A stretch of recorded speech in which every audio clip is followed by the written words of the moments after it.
Kalau di edisi sebelumnya kita sudah membahas hasil-hasil UCL dan juga 8 tim yang sudah melaju ke fase selanjutnya. Kita sekarang mau sedikit menganalisa dan juga mempreview singkat bagaimana terjadi dari hasil undian di fase perempat final ya. Perempat final, di mana ini adalah kayak hasil yang menurut gue ideal ya, dari bagian kiri dan juga bagian kanan. Ini jadi kayak big match di dua tim juara, dua tim favorit langsung diadu di bagian kanan, dan empat tim yang kelihatannya susah jadi juara ditaruh di papan kiri. Ini kayak mungkin musim lalu ya, ini di bagiannya Inter, Porto, Benfica, Milan, Napoli, yang kayaknya receh-receh gitu, dan bener kan nggak ada yang juara gitu kan. Kok bisa ya kayak gini? Bagiannya gue nggak ngerti deh, kenapa bagiannya selalu bisa menghasilkan tim kuat ada di bagian sana semua. Namanya juga undian. Iya, diatur kan undian itu. Ya, ada yang ngatur, Mas. Iya, diatur lah. Ada yang ngocok. Iyalah, kalau mau diatur gue mau yang ini.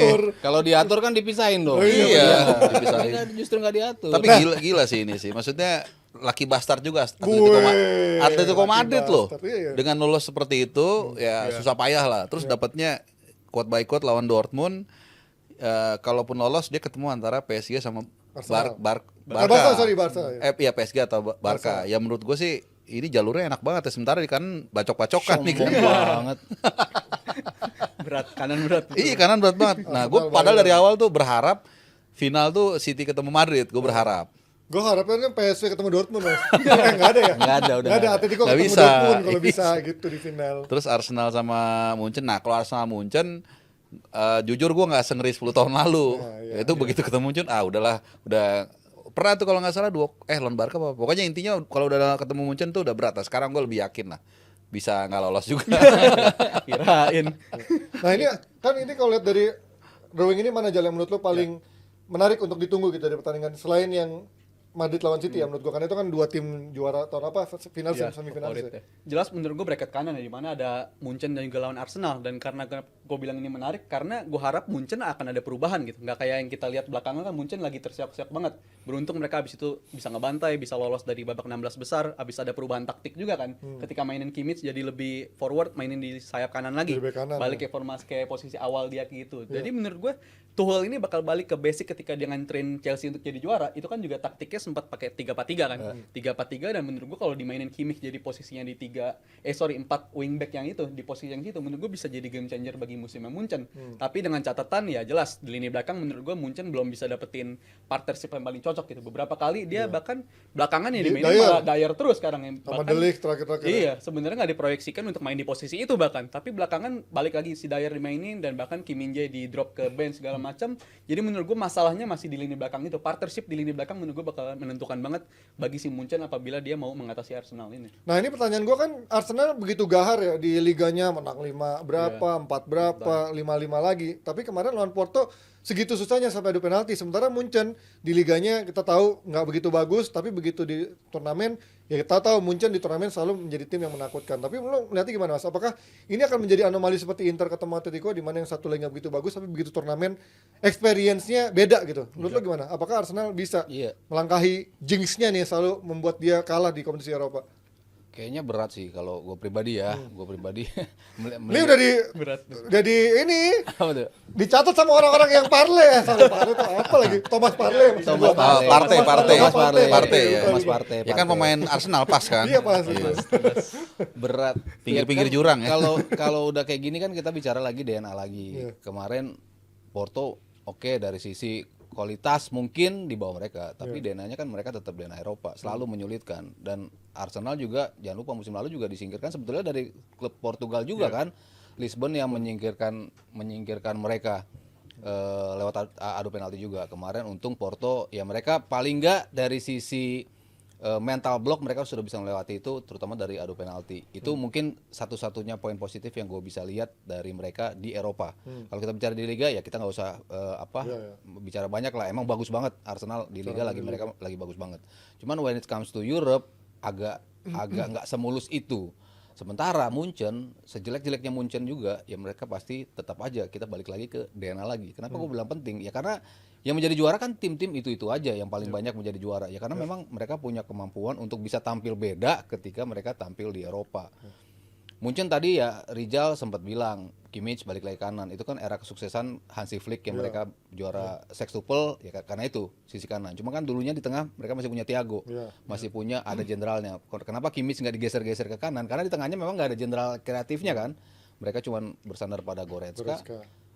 Sekarang ada Musiala sih memang. Ya Musiala agak sedikit diturunin ke bawah. Cuman kan sekarang di tiga di atas kan dia tampilnya di posisi itu.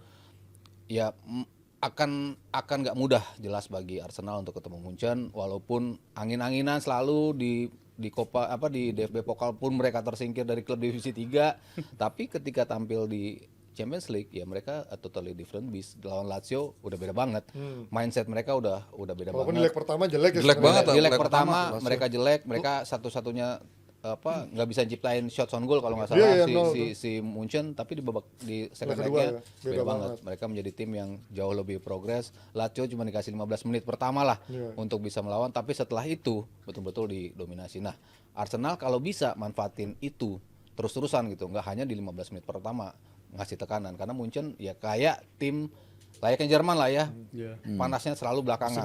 Belakangan tuh seiring berjalannya laga mereka semakin sulit ditembus, semakin gampang menciptakan peluang, create chances-nya makin banyak. Kalau itu bisa dieliminir sama Arsenal, yaitu peluang mereka sedikit-sedikit makin kebuka. Tapi menurut gue dari Arsenal mungkin benefitnya bagi mereka belajar lebih cepat gitu. Gue bilang di hari Rabu mereka kenapa main Porto kayak begitu, menurut gue karena minim pengalaman gitu. Mereka minim pengalaman di fase knockouts, tapi secepat itu mereka ketemu lawan kayak Porto, ini kan ngasih gambaran gitu. Kayak apa sih bentuk kemenangan yang gue perluin untuk bisa lolos melangkah jauh tuh, contohnya kayak ada lawan Porto ini. Nggak perlu main bagus Portonya, tapi bisa nahan dan bisa menyulitkan gitu. Dan gue juga flashback ke musim lalu juga Guardiola kan juga butuh waktu lama tuh sama City kan untuk bisa belajar. Gue main cantik terus tapi ternyata nggak bisa nganterin trofi. Tapi ketika gue switch main lebih aman, lebih pragmatis itu bisa nganterin trofi. Jadi menurut gue Arteta dapat benefit ketika ngelawan Porto kemarin gitu. Ketika dia belajar secepat itu ngelawan tim yang bisa main pragmatis kayak begitu, menurut gue ini akan berguna banget di babak-babak selanjutnya kalau mereka bisa ngatasin si tekanan Munchen ini. Nah ini kan masalah tekanan, masalah pengalaman, masalah experience gitu. Arsenal kan beda banget mas. Lo kan tadi sedikit meragukan Munchen dibandingkan 10 tahun lalu, tapi kita tahu Arsenal yang kita lihat lawan Porto bukan juga kayak Arsenal di Liga. Menurut lo apakah chance-nya masih 50-50 atau lo merasa Arsenal sedikit udah bisa baca pikiran gua lo ya. Gua tadi 50-50. Kan kita suka siaran bareng. Di itu sama Hanif Marjuni. Karena gue coba ngeluarin subjektivitas gue sebagai fans Arsenal. Jadi gue coba Entar lu apa Arsenal sih? Hah?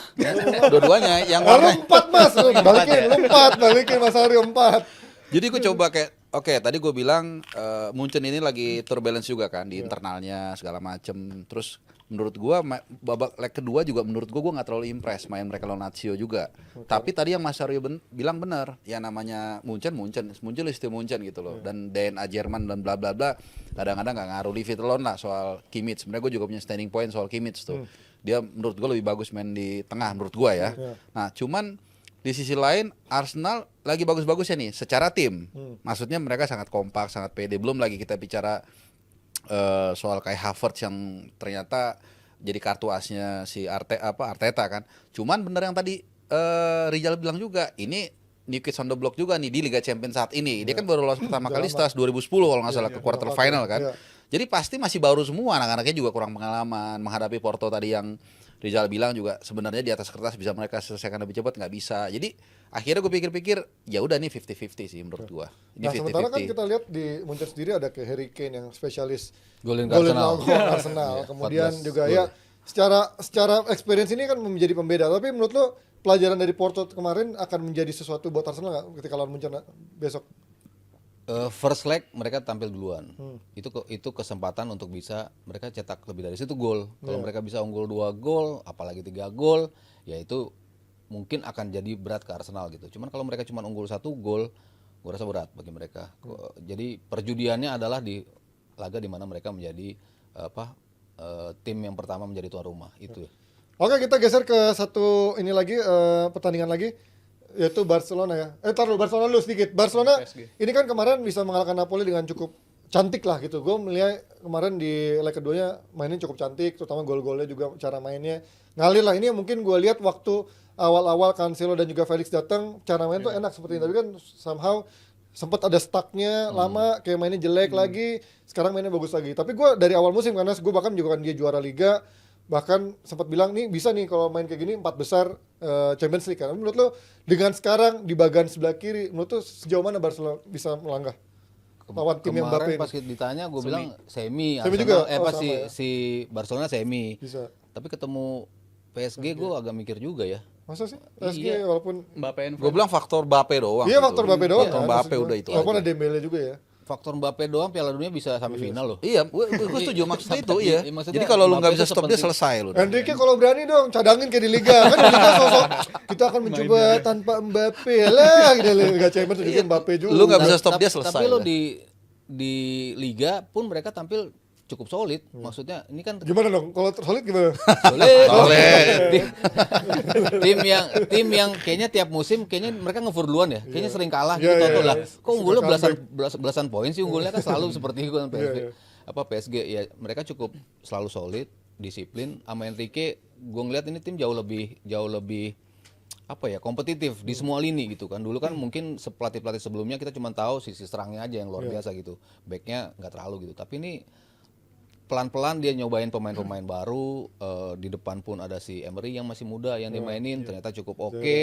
Banyak komposisi-komposisi yang ditelurkan oleh Enrique yang membuat tim ini cukup stabil gitu untuk tampil. Agak nggak mudah juga gue bilang untuk Barcelona untuk mengalah mereka. Tapi kalau misalnya mereka bisa menang ya mungkin kalau dari Barcelona gue khawatirnya ini ya, apakah si Christensen mainin sebagai defensive midfield itu akan sustain gitu untuk ke depannya. Kemarin lawan Napoli terbukti ya cukup berhasil juga formasi seperti itu. Tapi ketika dia ditarik abis itu Romeo yang masuk, itu kan langsung di game beda lagi. banget memang. Tapi untuk ke depannya gue sih mengharapkan si Rafinha mungkin emang baiknya mainnya di posisi sayap kiri aja gitu. Jangan dicoba-coba lagi di sayap kanan karena sayap kanan menurut gue udah milik si Lamine Yamal lah untuk posisi sayap kanan itu. Dan juga di lini area sisi kiri itu menurut gue krusial apabila lu bisa keep fit di antara si Cancelo dan juga si Gundogan, karena ketiga ini kalau main bareng sama si Rafinha di kiri kemarin lawan Napoli menurut gue mereka dinamis banget gitu, enak. Si Cancelo kapan tahu dia harus jaga kelebaran, kapan tahu dia harus ngisi ke tengah, dan itu benefit banget ke si Rafinha.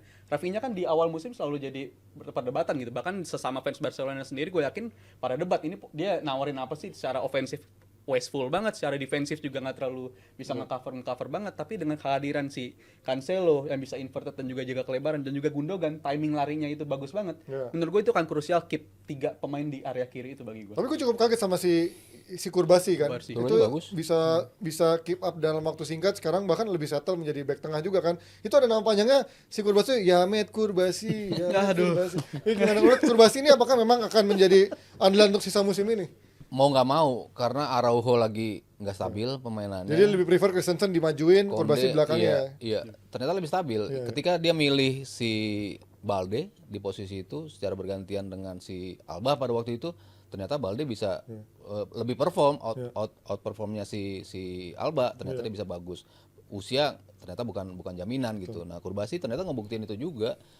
Cukup stabil ya, ketika Araujo musim lalu pun tampil luar biasa. Makanya kenapa sekarang dia lebih sering dimainin ya karena memang dia memberikan kestabilan yang lebih. Dan gue nambahin sedikit soal Kubarsi, gue suka banget mainnya kemarin Napoli karena nggak asal clearance bola gitu, clearance semuanya ada artinya, bahkan long pass-nya banyak kan juga sukses semua long pass-nya, dan itu menurut gue bisa jadi senjata juga sih buat Barcelona. Build up dari belakangan juga sebenarnya Araujo progresif bolanya cukup bagus, tapi belakangan agak shaky. Tapi dengan kehadiran si Kubarsi ini, dengan kapasitas dia bisa long ball sebagus itu, menurut gue bisa jadi game changer buat Kubarsi sampai di akhir musim Barcelona nanti. Oke, kita sekarang pindah dari Liga Champions, kita turun ke drawing berikutnya, di mana dari Europa League juga sudah ada hasil drawing ini dia. Dari Benfica ketemu Marseille, Liverpool ketemu siapa? Milan lawan Roma, Leverkusen ketemu West Ham, Liverpool ketemu siapa? Atalanta. Gimana Bung Harpa dari 4? Serie A ada 3. Duel Roma langsung. Ini Karena berarti terlalu di mudah, sisi ya. kanan nggak kelihatan ya. Di sisi kanan juga sama nih batch-nya ya. Ini juga ya. Oh, tapi kiri Liverpool mah ke final ini mah. Iyalah ke final lah. Ya Liverpool ketemu Leverkusen lah. Kok ini perempat final ya? Ketemu Milan kalah. Iya kan? Liverpool Leverkusen sih memang ya, ini Idealnya. udah disetting seperti ini LL ya. kan Liverpool Leverkusen. Taunya muncul West Ham ya. Nggak West Ham tapi ini juga loh kalau ngeliat mainnya kemarin ya Belajar lumayan. dari Karabakh dia harusnya kemarin ya. Iya, karena Leverkusen bagaimanapun juga kita bicara mental lah. Kemarin kita lihat lawan Karabakh juga shaky juga kan si Xabi Alonso. Ya kalau di atas sih Milan 5-1 4-9 lah lolos lah. Tetap lolos, diunggulin juga. Tapi kalau ngeliat Leverkusen kemarin lawan Karabakh kan juga nggak sesmooth itu ya. Bahkan lawan dia baru akhirnya lawan ya 10 pemain dan untung isi nomor 10-nya nggak kartu merah lagi tuh yang tackle atas gitu kan. Nah, itu ya. Tapi itu kan baru menit 90 plus berapa dan juga 90 plus 8 kan akhirnya Patrick Schick yang Plus terakhir. 3 plus 8. Iya, plus 3 plus 8 nih secara mental sih menurut gue udah diakui lah. Gue udah ngakuin secara mental Gila sih, dia bisa berkali-kali nggak cuma di ajang Europa League doang, di liga pun juga beberapa kali ketinggalan Iya, dan bisa comeback terhindar terus, dari ya. kekalahan. Tapi yang jadi pelajaran adalah soal pemilihan starting lineup gitu. Gue sih agak heran juga 2 leg berturut-turut dia ngelakuin rotasi. Nyimpen terus. Dinyimpen terus dan akhirnya menyulitkan dan lu harus ngejar itu kan juga capek gitu, buang-buang tenaga. Kenapa lu nggak mainin winning team lu dari awal? Karena Karabakh menurut gua kualitas masih di bawah Leverkusen tentunya. Kenapa lu nggak kelarin dari awal habis itu baru rotasi gitu? Tapi ini justru kebalikannya, dia pakai pemain rotasi dulu dan akhirnya kalau udah ketinggal baru dia mainin pemain-pemain utamanya, which is selama 2 leg menurut gua itu sangat nguras tenaga. Tapi kalau gue bilang di situ keseninya apa namanya ketajaman analisa seorang pelatih. Jadi dia dengan skuad yang ada dia bisa mengkop paling nggak 2 kompetisi saat ini yang diikutin kan, Bundesliga sama Europa League. Masih 3 bahkan dia ya. Masih Sama aktif di FB ya. KNVB bukan KNVB, DFB Pokal. DFB Pokal. Nah, Keseringan Bundesliga bagaimanapun juga lu kan kalaupun Europa League lu gagal, tapi Bundesliga juara kan buat kalau lu bukan Munchen itu kan dianggap sebuah kesuksesan kan. Iya, Jadi dia juga jelas. pasti mastiin itu juga dong. Jangan sampai dia 2 kali turunin full tim lawan Karabakh. Oke, lu pasti menang dengan full tim lu, tapi kemudian lu hektik di liga, kemudian kekejar. Ini kan yang kadang-kadang momentum dia tahu nih, apalagi dia pengalaman banget kan tahu. Ini jangan sampai tiba-tiba musim Leverkusen lalu Dortmund iya kayak Dortmund gitu kan. Dia udah tahu itu pasti gua nggak mau. Gua mau fokusin ke sini. Gua akan gambling di Europa League. Toh kalaupun gua menang lolos dengan tim utama pun, lolos ke babak ke perempat final, kan belum tentu juara juga. Ngapain gue lepasin yang udah pasti juara. Jadi logikanya seperti itu. Tapi ngitungnya supaya pas, supaya lu pakai pemain cadangan lu tetap menang, itulah kehebatan Xabi Alonso. Xabi Alonso. Kalau kan Klopp dong. Klopp juga hebat. Yang Sama. bisa begitu Kan kita bicara lagi Leverkusen. Oke, berarti kalau semifinal ideal menurut kalian siapa? Kan tadi perempat final kan. Semifinalnya siapa berarti yang melaju dari masing-masing? Liverpool pasti lolos. Terus yang Pasti di atas, lolos. ya kan kalau lawan Atlanta ya Atlanta. Iya. Inter KW. Ya tadi bagiannya satu lagi yang di atasnya siapa? Marseille Marseille lawan siapa? Benfica. Marseille Benfica. Benfica juga Benfica ya. juga lagi Marseille juga lagi mot-motan tuh oke di sih. liga tuh. Aubameyang kan masih sekarang kan lagi bagus. Iya. Sana Milan lah. Benfica juga lagi mot-motan di Liga Portugal kan, soalnya lagi sama Sporting kejar-kejaran. Roma juga buat-buatan. Roma. Mulai lah. Tapi sama DDR agak lumayan lah dia dibanding eranya Mourinho terakhir-terakhir kan udah. Honeymoon period lah ya. Enggak, masih bagus. Berarti tapi Benfica Marseille tadi kalian? Benfica. Enggak, tapi gue Roma deh, gue harus. Oke, lu Roma. Soalnya kan emang tipis-tipis. Gue bukan, tapi nggak gampang juga. Masalahnya Milan. Milan. Lu? Milan. Tadi Marseille Benfica? Benfica sama kalau Benfica. Benfica, Liverpool, AS Roma, Milan. Lagi West Ham. Leverkusen aja yang semua sepakat Leverkusen, ya. West Ham, masih Aklamasi ya. Satu lagi West Ham sama siapa tadi? Leverkusen. West Ham. Oh, West Ham. Leverkusen. Oke, itu dia dari prediksi dari para pandit-pandit kita terkait siapa yang akan lolos menuju semifinal Europa League nanti. Kita akan lanjut dari bahasan yang pastinya ditunggu-tunggu setelah yang satu ini.